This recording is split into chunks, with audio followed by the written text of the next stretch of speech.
प्रिय विद्यार्थियों, नमस्कार। सबसे पहले मैं इस पेंडेमिक समय में आपके कुशलक्षेम की, आपके प्रसन्नता की कामना करता हूं और आज हम अप्लाइड ग्रामर का अपना टॉपिक शुरू करेंगे जिसका नाम है इनडायरेक्ट स्पीच और रिपोर्टेड स्पीच। अब हम बात करते हैं कि अंग्रेजी में किसी भी बात को या कथन को, जिसको स्टेटमेंट कहा जाता है, व्यक्त करने के दो प्रकार होते हैं। किसी भी बात, कथन, जिसको कहते हैं इंग्लिश में स्टेटमेंट को व्यक्त करने के दो प्रकार होते हैं। दो प्रकार। पहला डायरेक्ट स्पीच,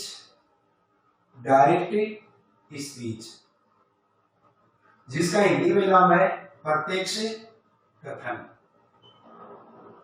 दूसरा इनडायरेक्ट स्पीच, हिंदी में कहेंगे अप्रत्यक्ष कथन। अब सबसे पहले हम डायरेक्ट स्पीच है, इसकी परिभाषा, इसके बारे में जानेंगे। डायरेक्ट स्पीच मतलब प्रत्यक्ष कथन, और जो परिभाषा है वो मैं आपको बोल के ठीक से बता रहा हूं।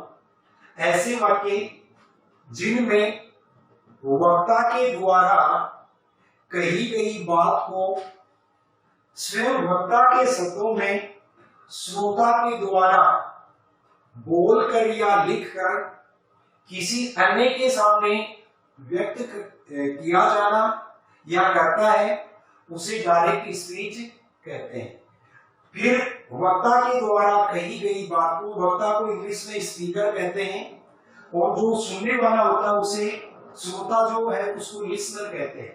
तो वक्ता के द्वारा कही गई बात को जब श्रोता वक्ता के स्वयं के शब्दों में ही बोलकर या लिखकर किसी अन्य के सामने व्यक्त करता है, तो उसे डायरेक्ट स्पीच कहते हैं। यहां उदाहरण लिखते हैं। पहला नाम हमने लिखा रवि सैड। इसके आगे हम लिखेंगे I am a good boy. ये नाम हमारा सबसे पहला हुआ। इसके बाद में एक वाक्य हम और लिखते हैं, Dinesh said to me, Dinesh said to me, I have not taken your pen. I have not taken your pen. अब ये जो दोनों वाक्य हैं, ये उदाहरण है डायरेक्ट स्पीच के। इसमें जो डायरेक्ट स्पीच का वाक्य होता है उसके दो भाग होते हैं। एक भाग, पहला जो भाग है उसको कहते हैं रिपोर्टिंग वर्ब। इसके आगे हम लिखेंगे वह भाग या वाक्य जो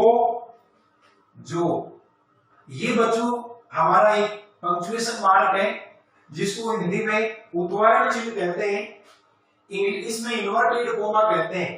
तो रिपोर्टिंग वर्ब वह भाग या वाक्य जो इन्वर्टेड कोमा के बाहर होता है, उसे तो कहेंगे रिपोर्टिंग वर्ब। उसके बाद में इसका जो दूसरा भाग होता है उसे कहते हैं रिपोर्टेड स्पीच। यहां लिखेंगे वह भाग या वाक्य जो इन्वर्टेड कोमा के अंदर होता है, उसे आप कहेंगे रिपोर्टेड स्पीच। अब एक हमें ध्यान रखना है कि रिपोर्टिंग वर्ब वाक्य के प्रारंभ में भी आ सकता है, वाक्य के अंत में भी आ सकता है, और कई बार हम ऐसा भी देखते हैं कि जो हमारा रिपोर्टेड स्पीच होता है उसके बीच में भी आ सकता है। उदाहरण देखिए, जैसे अपना पहला वाक्य रवि से, तो ये इस आपका इन्वर्टेड जो कोमा है इसके बाहर का भाग है, तो इसको हम यहां लिखेंगे क्या, रिपोर्टिंग वर्ब, रिपोर्टिंग वर्ब। इसे बच्चों रिपोर्टेड वर्ब भी कहते हैं। इसके बाद में ये रहा हमारा दूसरा भाग, इसे हम लिखेंगे रिपोर्टेड स्पीच, रिपोर्टेड स्पीच। आपने ये जो हमारा ये जो भाग है इसमें रिपोर्टिंग वर्ब पहले नंबर पे है, रिपोर्टेड स्पीच दूसरे नंबर पे। तो ये सब वाक्य के प्रारंभ में रिपोर्टिंग वर्ब आ सकता है, अंत में भी जा सकता है। इसके लिए हम यहाँ तीसरा उदाहरण लिखेंगे, यहाँ इन्वर्टेड कोमा को शुरू किया और उसके बाद में ये हमारा वाक्य, you have become lazy, LEZY, lazy, inverted comma को बंद किया। इसके आगे said father, FATHER, father to me, और बच्चों यहां लगाएंगे फुल स्टॉप। अब आप सब चेक कीजिए, ये इन्वर्टेड कोमा है, इसके अंदर का जो ये भाग है उसका नाम आप जानते ही हैं क्या होगा, रिपोर्टेड स्पीच, रिपोर्टेड स्पीच। इसका मतलब हमारे इस वाक्य में रिपोर्टेड स्पीच एक नंबर पे आ गया, उसके बाद में सेड फादर टू मी, ये होगा रिपोर्टिंग वर्ब, रिपोर्टिंग वर्ब। इसके आगे एक उदाहरण हम और लेते हैं, और यहां लिखा चौथा, I always respect elders, यहां इन्वर्टेड कोमा लगाया, इस तरफ भी। इसके आगे सैड दिनेश, इसके आगे यहां में फिर हमने कोमा लगाया, इन्वर्टेड कोमा शुरू किया, I have never insulted, sorry INSULTED, insulted anyone। अब यहां हमारा ये जो वाक्य है इसमें आपको देखना है कि ये भाग जो है वो तुम्हारा इन्वर्टेड कोमा के बाहर का भाग है, इसलिए इसे हम कहेंगे रिपोर्टिंग वर्ब, इसको कहेंगे रिपोर्टिंग वर्ब। और ये अंदर का भाग है तो इसे कहेंगे रिपोर्टेड स्पीच, रिपोर्टेड स्पीच, और इसे भी कहेंगे रिपोर्टेड स्पीच। अगर हमारे वाक्य में दो जगह रिपोर्टेड स्पीच दिया हुआ हो तो उसे गिना नहीं जाता, केवल ये कहेंगे ये भी रिपोर्टेड स्पीच है और ये भी रिपोर्टेड स्पीच है। यहां आप चेक कर सकते हो, देख सकते हो कि आपका जो रिपोर्टिंग वर्ब है वो रिपोर्टेड स्पीच के बीच में प्रयुक्त हुआ है। ये सभी जो उदाहरण है वो है डायरेक्ट स्पीच के। रवि ने जो कुछ भी कहा उसके शब्दों में केवल एक ये भी हमें ध्यान रखना है, अगर ऑब्जेक्ट नहीं होता तो अलग अलग प्रकार से ग्रामेटिक्स जो इंग्लिश लैंग्वेज वाले हैं वो ये मानते हैं कि खास करके ऑब्जेक्ट खुद को मान लेना चाहिए। तो रवि ने कहा मैं एक अच्छा लड़का हूं, Dinesh said to me I have not taken your pen। उसके बाद में ये जो वाक्य तीसरा और चौथा, ये सभी चारों वाक्य हमारे डायरेक्ट स्पीच के उदाहरण हैं। इसके बाद में हम यहां लिखते हैं indirect speech, indirect speech. Hindi में इसका नाम होगा अप्रत्यक्ष कथन, अप्रत्यक्ष कथन। अब इसकी परिभाषा के बारे में हम बात करते हैं कि वक्ता के द्वारा कही गई बात को जब श्रोता बोलकर या सुनकर अपने स्वयं के शब्दों में, अपने भी रिपीट कर दूं प्लीज, वक्ता के द्वारा कही गई बात को जब श्रोता अपने स्वयं के शब्दों में बोलकर या लिखकर किसी अन्य के सामने प्रकट करता है तो उसे इनडायरेक्ट स्पीच या अप्रत्यक्ष कथन कहा जाता है।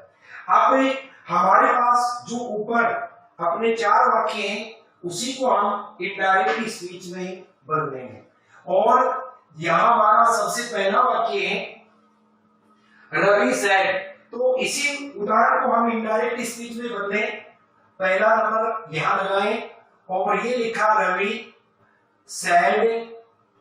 इसके बाद में जो रूल्स होते हैं, यहां हम केवल उदाहरण लिख रहे हैं, इसके जो रूल्स होते हैं उनको हम आगे लिखेंगे।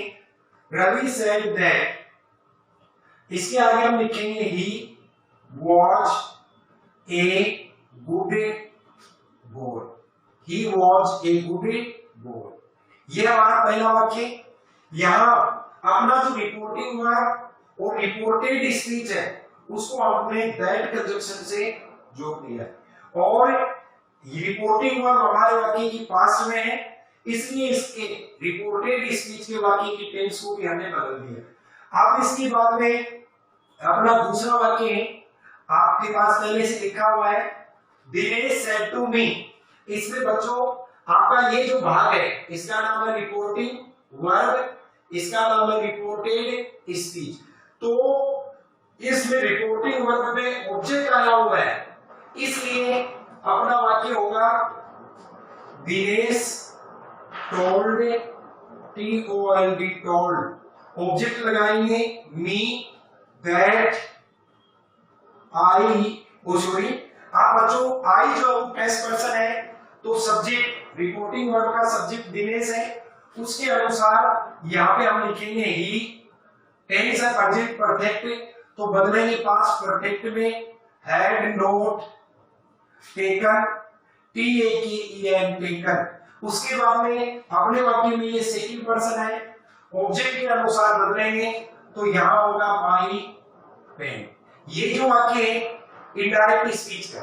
इसके बाद में जब वाक्य को हम इनडायरेक्ट स्पीच में बदलते हैं तो उस स्थिति में लगभग नहीं, ये भी हम कह सकते हैं कि पूरी तरह से जो रिपोर्टिंग वर्ब होता है वो प्रारंभ में आता है। अब इस वाक्य में सेड फादर टू मी, इसमें हम किस तरीके से वाक्य को लिखेंगे, फादर टोल्ड मी दैट। अब यहां देखें यू सेकंड पर्सन है, ऑब्जेक्ट के अनुसार बदलेंगे तो आई होगा father told me that I had become lazy, ये अपना वाक्य तीसरा। इसके बाद में अपने जो रिपोर्टेड स्पीच वाक्य का दोनों ही अफर्मेटिव है और नेगेटिव हो तो इस तरह के वाक्यों को एंड से और फर्दर सेड या टोल्ड से जोड़ दिया जाता है। तो यहां देखिए चौथा वाक्य, उसमें दिनेश सेड दैट, इसके आगे आई की जगह ही होगा ऑलवेज respected elders, ELDERS। यहां तक अपना एक वाक्य पूरा हो गया। इसको आगे जोड़ेंगे and he had never insulted, INSULTED insulted anyone। अंत में लगा देंगे फुल स्टॉप। ये जो हमारा उदाहरण है ये इनडायरेक्ट स्पीच का, तो अभी जो हमने पहले 4 उदाहरण डायरेक्ट स्पीच के लिखे उन्हीं को इनडायरेक्ट में बदला। अब इसके बाद में हम आगे बढ़ते हैं और इसमें अपने वो सामान्य नियम जिनका प्रयोग जब भी हम वाक्य को डायरेक्ट स्पीच के वाक्य को इनडायरेक्ट स्पीच में बदलते हैं उस समय लगभग ये परिवर्तन तो किए जाते हैं। तो यहां अपना ये point direct speech direct speech के वाक्यों को इनडायरेक्ट स्पीच के वाक्यों में बदलने के सामान्य नियम। और ये कॉमन रूल्स होते हैं, जनरल रूल्स होते हैं, क्योंकि इतना परिवर्तन लगभग जब भी हम वाक्य जो डायरेक्ट स्पीच का उसको इनडायरेक्ट में बदलते हैं तो ये परिवर्तन किया जाता है। आप यहां पहला लिखेंगे, ब्रैकेट में चिन्ह को मैं अंकित कर रहा हूं ताकि आपको दिखाई दे। ये बच्चों इसको इंग्लिश में कोमा कहते हैं, हिंदी में इसको अल्प विराम कहते हैं।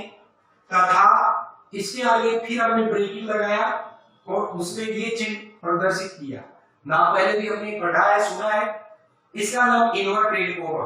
तो पहला अपना रूल होगा कोमा तथा इन्वर्टेड कोमा को हटाओ या हटा देते हैं। इसके बाद में नंबर दूसरा जो रूल है उसके अंदर हम बात करेंगे कि रिपोर्टिंग वर्ब, ये शॉर्ट फॉर्म में लिख रहा हूं बच्चों, रिपोर्टिंग वर्ब के इसके आगे हम ये लिखते हैं सेज से, इसके आगे लिखेंगे विल से, आगे बच्चों लिखेंगे हैज या हैव, सैड, लास्ट में लिखेंगे सैड। तो ये अपने रिपोर्टिंग वर्ब जो उसकी वर्ब होती है या मेन वर्ब होती है, सैड को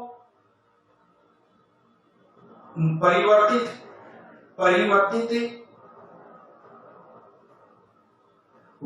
नहीं करते हैं। कैसे वाक्यों में? इसके आगे आपको लिख दूं अफर्मेटिव और एंड नेगेटिव। अगर अपना वाक्य नकारात्मक है, अगर अपना वाक्य सकारात्मक है, तो ऐसी स्थिति में अगर हमारी रिपोर्टिंग वर्ब में हमें सेज मिलता है, से मिलता है, विल से मिलता है, हैज और सैड मिलता है, तो इनमें कोई बदलाव नहीं किया जाता। इसके बाद में तीसरा नियम, यदि रिपोर्टिंग वर्ब में ऑब्जेक्ट हो तो उसके आगे बच्चों फिर लिखेंगे, शब्द वही होंगे, वर्ब वही होगी, प्लस इसके आगे टू करना है। सेज टू, से टू, इसके आगे विल से टू, उसके आगे हैज, हैव, सैड तथा लास्ट, सॉरी प्लीज इसके भी हम टू लगाए, टू, और लास्ट में लिखेंगे सैड टू को क्रमशः जैसा मैंने पहले एक को लिखा है उसी के नंबर में अब सबसे पहले लिखा सेज टू, तो इसको हम बदलेंगे टेल्स। इसके बाद में से टू लिखा है, बदलेंगे बच्चों टेल में। इसके बाद में विल से टू लिखा है, तो इसको बदलेंगे विल टेल में। और उसके बाद में हैज और सैड, तो इसको बदलेंगे हैज, हैव, टोल्ड, TOLD। और लास्ट का सेड टू लिखा उसको भी टोल्ड में बदलते हैं, बदलेंगे या बदलते हैं। ये बच्चों हमारा अगला नियम हुआ, सामान्य नियम है। इसके बाद में चौथा नंबर यहां लिखेंगे रिपोर्टिंग वर्ब तथा रिपोर्टेड स्पीच को जोड़ने के लिए उचित कंजक्शन CONJUNCTION कंजक्शन, और इसके आगे कोष्टक में लिखेंगे वाक्य के प्रकार के अनुसार,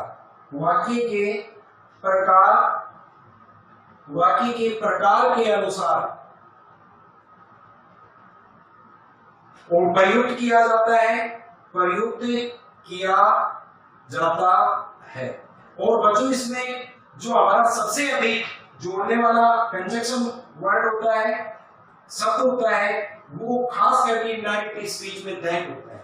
इसका प्रयोग अधिकतम होता है बाकी जिस तरह का अपना वाक्य है, मान लो अफर्मेटिव है, नेगेटिव है, तो जोड़ने वाला शब्द अपना दैट होगा। इसी प्रकार से अगर अपना वाक्य इंट्रोगेटिव है, सहायक क्रिया से बना है, तो इससे या वेदर से जोड़ेंगे। वेदर का प्रयोग तभी करेंगे जब अपने वाक्य में दो अल्टरनेटिव या ऑप्शन दिए हों। उसके बाद में अगर अपने वाक्य इंपेरेटिव है तो बच्चों उसमें खास करके तो जो वाक्य में रिपोर्टेड स्पीच का वर्ब होता है प्रेस फॉर्म, उसके पहले टू से जोड़ते हैं। कुछ वाक्यों में दैट भी आता है। उसके बाद में एक्सक्लेमेटरी में दैट का प्रयोग होता है। ऑप्टेटिव में भी हमने देखा है दैट का प्रयोग होता है।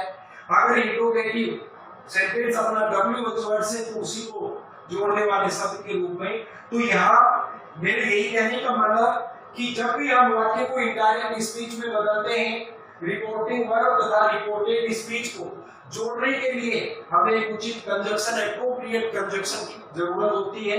और खास करके जोड़ने के लिए जो इनडायरेक्ट स्पीच में कंजक्शन यूज किया जाता है वो दैट होता है। इसके बाद में हम रूल नंबर 5 पर आते हैं, पांचवा नियम। और पांचवा जो नियम है हमारा वो भी कॉमन रूल है, जनरल रूल है। और जब भी हम वाक्यों को इनडायरेक्ट स्पीच में जोड़ते हैं तो इसे काम में लिया जाता है। अब इसके अंदर हम बात करते हैं पर्सन्स, मतलब पर्सन PRONOUN, प्रोनाउन। इसके आगे एस लगाया, ब्रैकेट में हम लिखे पर्सन्स, पर्सन्स। अब बच्चों इसके लिए जब हम सर्वनाम का टॉपिक पढ़ते हैं तो उसमें प्रॉपर प्रोनाउन जो पुरुषवाचक सर्वनाम होता है उसके 3 रूप होते हैं। हिंदी में अगर बात करें उत्तम पुरुष, मध्यम पुरुष, अन्य पुरुष। इसी को इंग्लिश में फर्स्ट पर्सन, सेकंड पर्सन और थर्ड पर्सन। तो इनमें बदलाव इस प्रकार से किया जाता है। यहां ऊपर हम लिखेंगे reporting, reporting verb, reporting verb. इसके नीचे बच्चों हम लिखेंगे रिपोर्टेड स्पीच, रिपोर्टेड स्पीच। जैसा हमने अपने टॉपिक को शुरू किया, आप मुझे बता सकते हैं कि जो रिपोर्टिंग वर्ब है वो डायरेक्ट स्पीच के वाक्य का कौन सा भाग होगा? वह भाग जो इन्वर्टेड कोमा के बाहर है। और रिपोर्टेड स्पीच होगा जो वाक्य का भाग इन्वर्टेड कोमा के अंदर है, वो होगा रिपोर्टेड स्पीच। अब बच्चों यहां हम यू लिखते हैं एस ओ और उसके आगे लिख दिया एंड। अब देखिए एस प्रयुक्त होता है सब्जेक्ट के लिए, ओ प्रयुक्त होता है ऑब्जेक्ट के लिए और एंड प्रयुक्त होता है नो के लिए। अब बच्चों इसके नीचे लिखेंगे, ये आपका चिन्ह है इन्वर्टेड कोमा, न 1 2 और 3। इसका मतलब है फर्स्ट पर्सन, इसका मतलब है सेकंड पर्सन और इसका मतलब है थर्ड पर्सन। तो अपनी रिपोर्टिंग वर्ब के सब्जेक्ट के अनुसार अपने रिपोर्टेड स्पीच के फर्स्ट पर्सन को बदलना है। अपने रिपोर्टिंग वर्ब के ऑब्जेक्ट के अनुसार सेकंड पर्सन को बदलना है।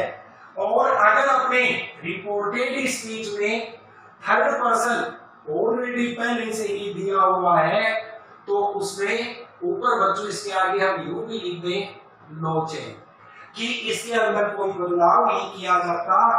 अगर रिपोर्टेड स्पीच में थर्ड पर्सन ऑलरेडी है तो उसको वैसे का वैसा ही लिखें। अब इसके बाद में यहां बात करेंगे इसका जो टेबल है उस जो पर्सन्स या प्रोनाउन से रिलेटेड है।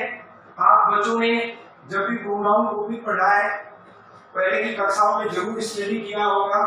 और एक बार फिर मैं आपके लिए रिपीट कर दूं, यहाँ ऊपर हम लिखेंगे पर्सन सबसे पहले, इसके आगे यहाँ लिखेंगे सब्जेक्ट, शॉर्ट में लिख रहा हूं ऑब्जेक्ट, इसके आगे हम लिखेंगे पॉजेसिव, इसके आगे लिखेंगे रिफ्लेक्सिव, रिफ्लेक्सिव और एक लास्ट में लिखेंगे सेंटेंस, सेंटेंस। और बच्चों इसके नीचे लिखेंगे एनडी, END ING।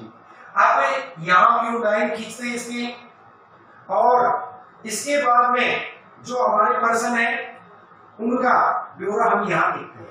और याद रखना कि जो इसका जैसा भी रूप होता है, जो हमारे प्रोनाउन की टेबल है उसमें हमें एक ध्यान रखना है, जो जिस तरह का बदलाव हम करना चाहते हैं वो कौन से हमारे दिए हुए कॉलम में शब्द है उसी के अनुसार उसी के अंदर रहते हुए करना।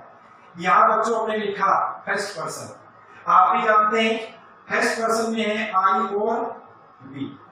अब ये दोनों इसके सब्जेक्ट फॉर्म, आई का ऑब्जेक्ट मी होता है, वी का अस होता है, पॉजेसिव माई होता है, वी का आवर होता है, रिफ्लेक्सिव माई सेल्फ होता है, इसको our self SELVES our self. और बच्चों अगर कहीं हम वाक्य के अंत में देखते हैं तो आप ध्यान रखना माई और इसका जो रूप होता है वो आवर्स। मान लो आपसे कोई क्लास में पूछता है या आपका टीचर पूछता है whose pen is this, तो अगर आपका पेन है तो आप कहते हो दिस इज माइन, और वो माइन जो शब्द है वो लास्ट में लग रहा है वाक्य। तो ये इस तरीके से आप बच्चों आप चलते हैं सेकंड पर्सन। यहाँ आप जानते हो सेकंड पर्सन केवल एक है यू, ऑब्जेक्ट फॉर्म भी इसका यू होता है, पॉजेसिव में यूर होता है। यहाँ बच्चों इसके दो रूप होंगे, सेल्फ ये सिंगुलर की ओर इंडिकेट करता है सिंगुलर, और यूर के आगे हमने सेल्फ जो लगाया ये प्लूरल की ओर इंडिकेट करता है। और बच्चों यहाँ अगर सेंटेंस के एंडिंग लगाते हैं तो इस तरीके से लिखते हैं। इसके बाद में आपको आगे बताता हूं थर्ड पर्सन। अब थर्ड पर्सन में सबसे पहले हम ही लिखते हैं, यहाँ हिम हुआ ऑब्जेक्ट, इसका पॉजेसिव हिज हुआ, रिफ्लेक्सिव हिमसेल्फ हुआ, और इसका बच्चों यहाँ मैंने अभी तक कभी कोई रूप नहीं लिखा है। इसके बाद में हम यहाँ लेते हैं सी, यहाँ हर, यहाँ पे हर, इसका रिफ्लेक्सिव होगा हर सेल्फ, और लास्ट में अगर सेंटेंस एंडिंग लिखते हैं तो हार्स। इसके बाद में देखिए इट, ऑब्जेक्ट भी इट होता है, इट्स सॉरी ITS। इसके बाद में इटसेल्फ, और खास करके ये निजी और वस्तु जो जानवर होते हैं उनके सिंगुलर के लिए इट का प्रयोग करते हैं। यहाँ बच्चों लास्ट में भी ऐसा ही लिखते हैं। इसके बाद में आता है अपना नेक्स्ट थर्ड पर्सन का प्रोनाउन दे, ऑब्जेक्ट दे होता है, ये दिया, इसका themselves, और बच्चों लास्ट का फॉर्म होता है theirs। इसके बाद में ध्यान रखें, अगर देखिए जैसे कोई मेल नेम है, यहाँ मैंने लिखा रहा, तो बच्चों ये शब्द है वो इससे रिलेटेड है। ही जो होता है वो मेल के लिए, पुलिंग के लिए थर्ड पर्सन एक वचन पुलिंग के लिए यूज करते हैं। यहाँ हमने लिखा सीता, तो ये प्रयुक्त होता है फीमेल के लिए। तो बाय द वे हमें नाम के अनुसार कुछ चेंज करना है, तो आप ध्यान रखें कि राम का इनमें से कोई भी उसका ऐसा भी रूप है जो उसने अपने लिए फर्स्ट पर्सन में मान लो ये यूज किया है, और तुम राम के अनुसार बदल रहे हो तो तुम्हें यहाँ ही लिखना हो। अब ये हमारा प्रोनाउंस या पर्सन चेंज जो होता है, या चेंज भी हम लिखें, उसका ये फॉर्मेट है। और बच्चों याद रखना, मान लो तुम्हारे को जो बदलने वाला शब्द है वो इस कॉलम में दिया है, तो जो तुम शब्द बदलोगे वो तुम्हें इसी कॉलम में मिलेगा। उसके लिए आपको प्रोनाउन जो पर्सन्स की चार्ट होता है उसके अंदर क्लोज नहीं करना है। ये कंफर्म मानिए, जैसे हमने पूरे व्यू नहीं लिखे हैं, लेकिन फिर भी मैं आपको एक वाक्य बताता हूं।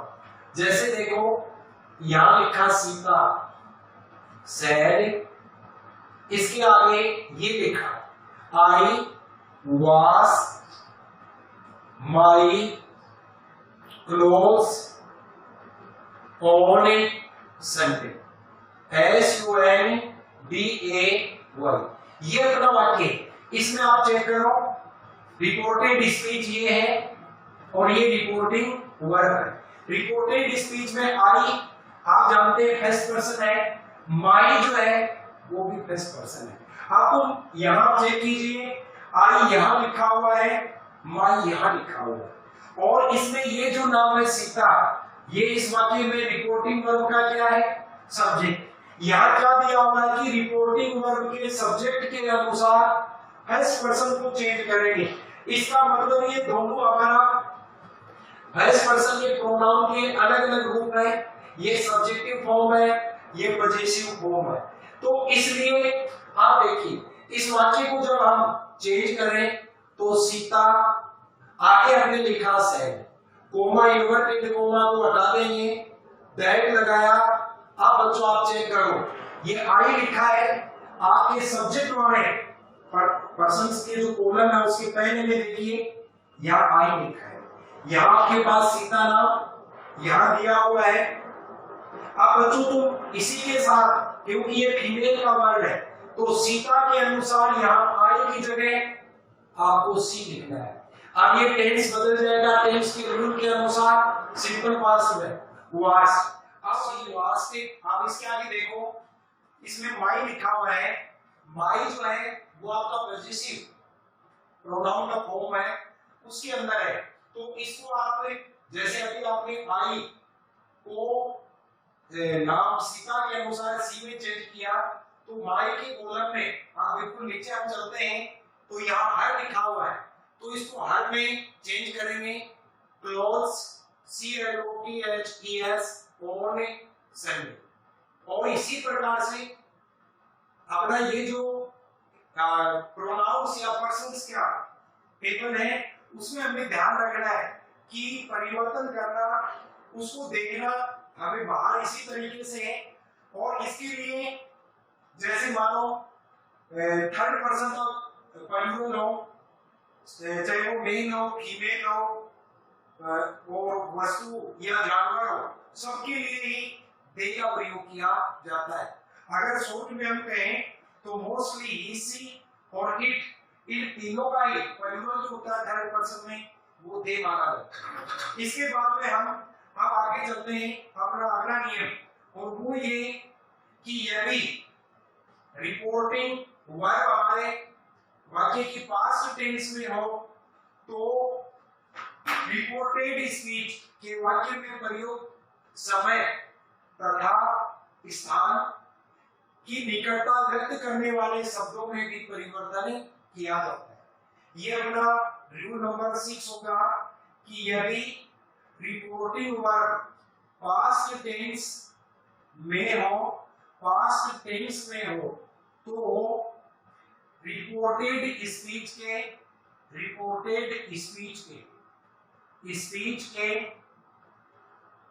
वाक्य में समय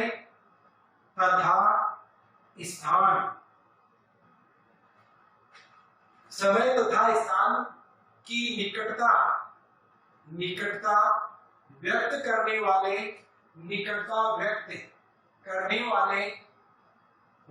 शब्दों में परिवर्तन किया जाता है। ये अपना अगला जो कॉमन नियम है वो है कि अगर मान लो हमारा रिपोर्टिंग वर्ब पास्ट टेंस में है तो रिपोर्टेड स्पीच के वाक्य में जो समय तथा स्थान की निकटता व्यक्त करने वाले शब्द हैं उनमें बदलाव करेंगे। इसके बाद में अपना ये खास करके जो कॉमन रूल्स होते हैं, जनरल रूल्स होते हैं, वो लगभग इसी प्रकार से एक। अब इसके बाद में हम अपना जो टॉपिक है उसका आज मैं तुम्हें सबसे पहला बिंदु और पहला भाग जिसको कहते हैं इंग्लिश में नाम इसको कहेंगे जीरो चेंज। एक बच्चों इसका नाम यूं भी लिखते हैं जीरो मॉडिफिकेशन के सन, और हिंदी में इसका नाम होता है शून्य परिवर्तन। और आप इसकी परिभाषा या इसके बारे में बात करते हैं कि शून्य परिवर्तन किसे कहते हैं। और बच्चों आप जब भी मैं आपको बोल के ये जो समझा रहा हूँ, एक्सप्लेन कर रहा हूँ, इसमें बिल्कुल परिभाषा आपको बता रहा हूँ कि ऐसा वाक्य जिसका रिपोर्टिंग वर्ब, मतलब ऐसा वाक्य जिसका रिपोर्टिंग वर्ब, अच्छा तो रिपोर्टिंग वर्ब कौन सा भाग, इन्वर्टेड कोमा के बाहर वाला भाग। अगर प्रेजेंट या फ्यूचर टेंस में हो तो इनडायरेक्ट स्पीच में वाक्य बदलते समय केवल रिपोर्टेड स्पीच के वाक्य में पर्सन्स मतलब प्रोनाउंस में परिवर्तन किया जाता है, जबकि टेंस में कोई बदलाव नहीं किया जाता। इस प्रकार के परिवर्तन को बच्चों इस आपके टॉपिक के अनुसार जीरो चेंज या जीरो मॉडिफिकेशन या हिंदी में कहो तो शून्य परिवर्तन कहा जाता है। तो ये रिपोर्टिंग वर्ब, इसकी मतलब क्या विशेषता होनी चाहिए, ये या तो प्रेजेंट में या फ्यूचर, इन दोनों में से कोई से भी टेंस में हो। आप कहोगे सर कौन सा प्रेजेंट कौन सा फ्यूचर, आपका कोई सा भी प्रेजेंट हो कोई सा भी फ्यूचर हो, लेकिन अपने वाक्य का अपने रूल का जो शब्द है इस टॉपिक की वो है कि रिपोर्टिंग वर्ब प्रेजेंट या फ्यूचर में अगर हो तो फिर इनडायरेक्ट स्पीच में जब वाक्य बदलेंगे तो रिपोर्टेड स्पीच का जो वाक्य है उसमें केवल हम प्रोनाउन या पर्सन्स चेंज करेंगे, टेंस में कोई बदलाव नहीं किया जाता। इस तरह के परिवर्तन को जीरो चेंज या शून्य परिवर्तन कहा जाता है।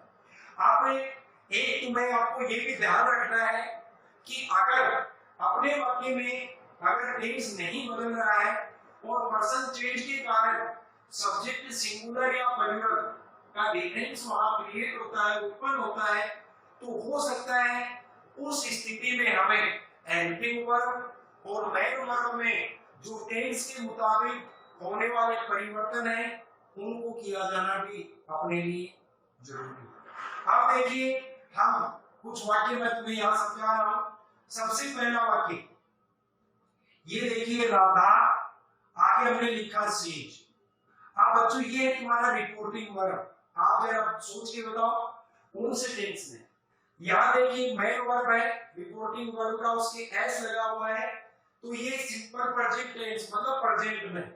इसके आगे वो कहती है अपने बारे में, I am a good girl, I am a good girl. अब राधा कहती है मैं एक अच्छी लड़की हूं। अब बच्चों हम चेंज करेंगे, सबसे पहला ऑब्जेक्ट नहीं दिया हुआ तो सेज को सेज ही रखेंगे। Radha says SAYS that. अब आप बताइए आई जो है वो आपका फर्स्ट पर्सन सब्जेक्ट के अनुसार बदलेंगे। राधा फीमेल है, स्त्रीलिंग है, थर्ड पर्सन है, और राधा का या जो भी फीमेल नाम मैंने आपके प्रोनाउन की टेबल में सब्जेक्ट वाले कॉलम में लिखा है उसके अनुसार आप राधा को फॉलो करोगे तो यहाँ लिखा जाएगा सी। अब बच्चों ये आप पहले ये गौर से देखो, रिपोर्टेड स्पीच का ये जो वाक्य आ गया में गुड गर्ल, ये फुल वर्ब का वाक्य है, इनकम्प्लीट वर्ब का वाक्य है, और आप जानते हो कि आई के साथ एंड लगता है, लेकिन प्रेजेंट में अगर हम बात करें तो he she it name and singular noun के साथ इज लगता है, तो यहां में ये चेंज करना पड़ेगा। That she is a good girl, GIRL। अब बच्चों ये तुम्हारा वाक्य यहां चेक कर लो, हमने टेंस नहीं बदला, केवल पर्सन चेंज किया है, और इस तरह का जो चेंज होता है उसी को मतलब जीरो चेंज, जीरो मॉडिफिकेशन या शून्य परिवर्तन के वाक्य कहे जाते हैं। इसके बाद में हम देखते हैं दूसरा वाक्य, इसमें I said to him, coma inverted coma, I said to him। इसके बाद में यहां लिखेंगे you stand before BELFORE before a mirror, और उसके आगे लिखा मोस्ट ऑफ द टाइम या मोस्ट। अब बच्चों ये वाक्य I said to him, sorry please, I say to him, sorry क्योंकि हम जीरो चेंज पढ़ रहे हैं। I say to him you stand before a mirror mostly, मैं उसे कहता हूं कि तुम अधिकतर ज्यादातर समय आईने के सामने खड़े रहते हैं। आप बच्चों इसमें देखिए यू कौन सा पर्सन है, सेकंड, किसके अनुसार बदलेंगे, ऑब्जेक्ट के। तो देखिए यहां ऑब्जेक्ट आ गया तो आई टेल हिम में आगे बच्चों लगाएंगे। आपने यहां दैट की बाद में यू हिम के अनुसार बदलेंगे तो इसका कर्ता रूप होगा ही। आप देखिए आप जानते हो कि he she it name singular noun के साथ अगर हम अपना अफर्मेटिव सेंटेंस सिंपल प्रेजेंट का बनाते हैं तो मेन वर्ब के आगे एस या ईएस आता है, जबकि यू के साथ केवल V1 आता है। तो that he stands STANDS stands before a mirror MIRROR mostly MOSTL full stop. अब बच्चों ये इस वाक्य का मतलब है मैं उसे बताता हूं कि वह अधिकतम या ज्यादातर आईने के सामने खड़ा रहता है। अब यहां हमने टेंस नहीं बदला, केवल पर्सन में चेंज किया, तो इसलिए बच्चों ये आपका इस तरह का जो बदलाव हम करते हैं उसको कहते हैं जीरो चेंज। इसका हम एक वाक्य और लेंगे और ये वाक्य है आपका, ऊपर लिखता हूं मैं कि जैसे अपना वाक्य ये अपना वाक्य यहां हम लिख रहे हैं और they said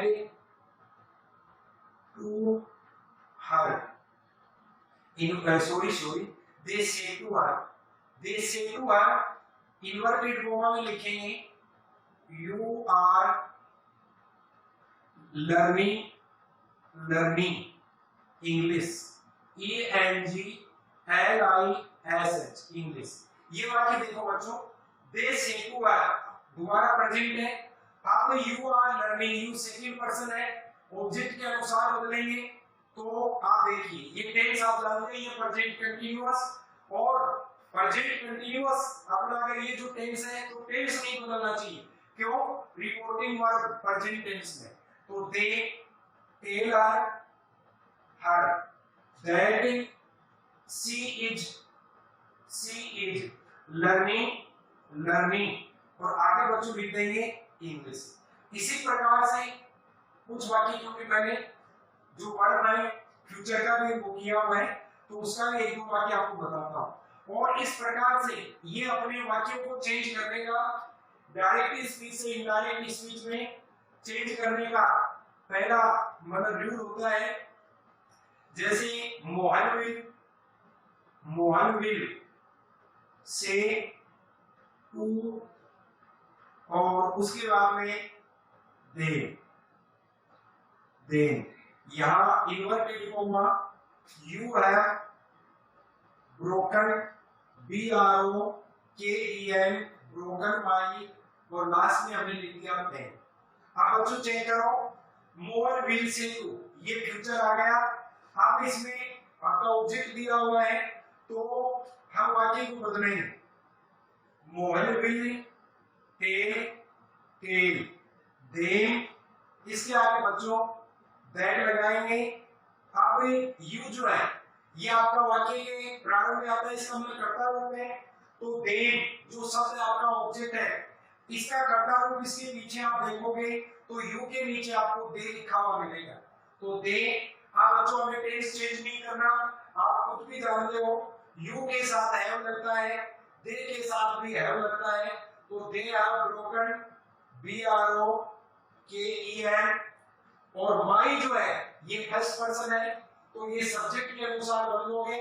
Mohan third person pulling एकवचन है तो माई के नीचे मोहन पुल्लिंग वाला शब्द ही हुआ, उसके सामने देखोगे तो यहाँ हिच मिलेगा पेन और अंत में लगा देंगे फुल स्टॉप।